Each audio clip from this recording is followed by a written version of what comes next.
say there was no family. There was no Manson family. There was a group of people that were having a good time. They say you told them, the leader business, you told them to go murder. That's what they testified. No.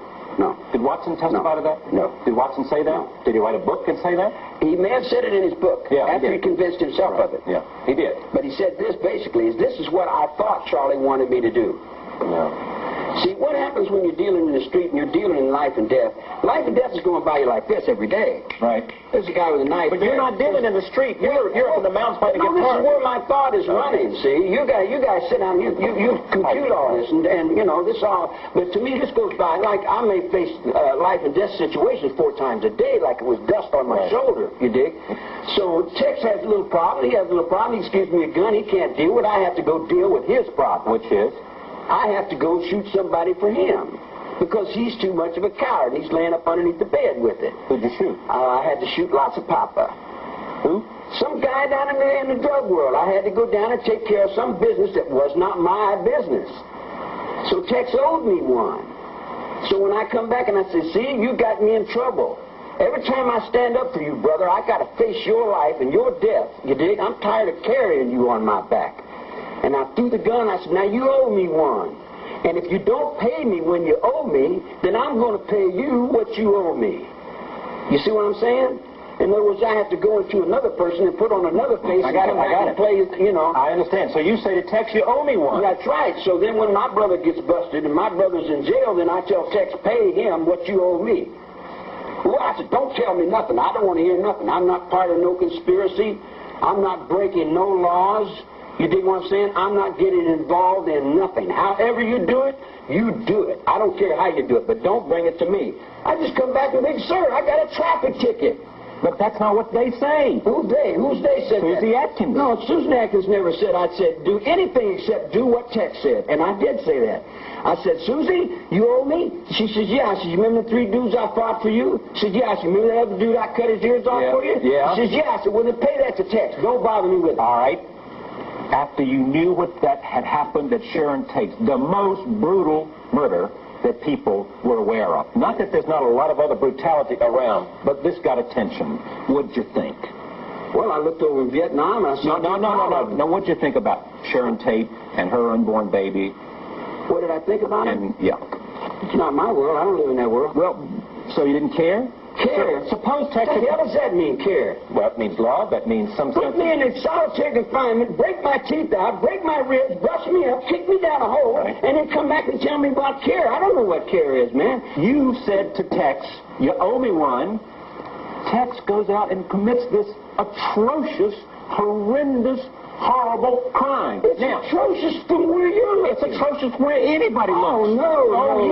It is. No. I look over at my lane, and I see those guys running through there, and I say, good job, man. You didn't say that. I would have if I'd have been the general in that. You better believe I would have said it. You would have said, good for you for killing those people at my line? Man, when you're in war, mister. Okay, but what does war have to do with Sharon Tate's murder?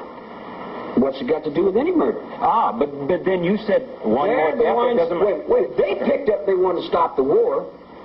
You don't make no change without bloodshed. Yeah. You didn't feel any remorse because maybe Tex misunderstood you if you accept that link. I didn't mean for you to do that, Tex. All right. Let me cool down a bit. Okay. How you doing today? All right. Good. You got a girl. Right. She lays her bridge over troubled waters and all that. She's buying a stairway to someplace, but her welfare check didn't come in. She's got all these things in her head. She's willing to die for this. And she comes and she says, this is my station in life.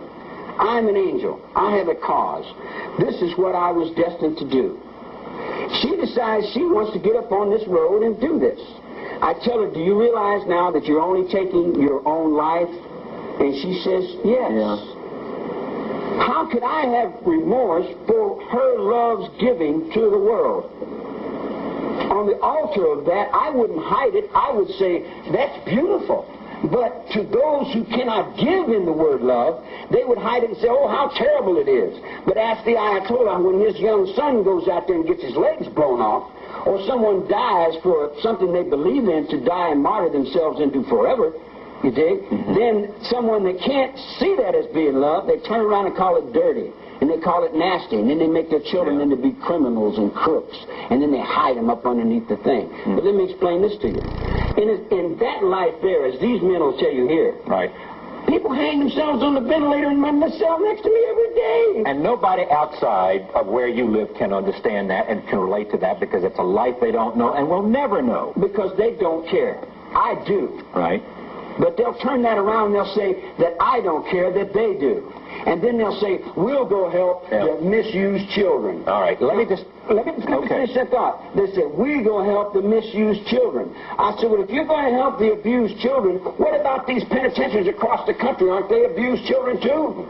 Or did you forget those? Charlie Manson then was an abused child. Every man in the penitentiary. Well, we're not talking about every man. We're talking about you. I mean, so you look now at that life you've lived and you say, man, that was an abused life. And that was a man, you made him into what he became because you beat on him and you pushed him, right? Okay. That's your... So in your world, you could take a slice of a pen and write it on a piece of paper and destroy 200,000 people, and it's okay. Well, not me. Because you don't have to see it. Yeah. It's all right because you don't, Okay, but was it okay? Was that murder okay because you didn't see it? Murder? There's no murder. There was a murder of Sharon Tate. Come on. There's no murder in the Holy War, man. Was it a holy war? Was Sharon Tate's murder a holy war? The whole thing is a holy war. Wait a minute. Because you want to draw a line and say this is crime and this ain't crime. No, I don't want to join the line. I just want to speak about the specific instance of that murder for which you're in this place now. All right. Say what you have to say. I'm asking. Asking what? Was that murder? Was it murder? Sharon Tate? No.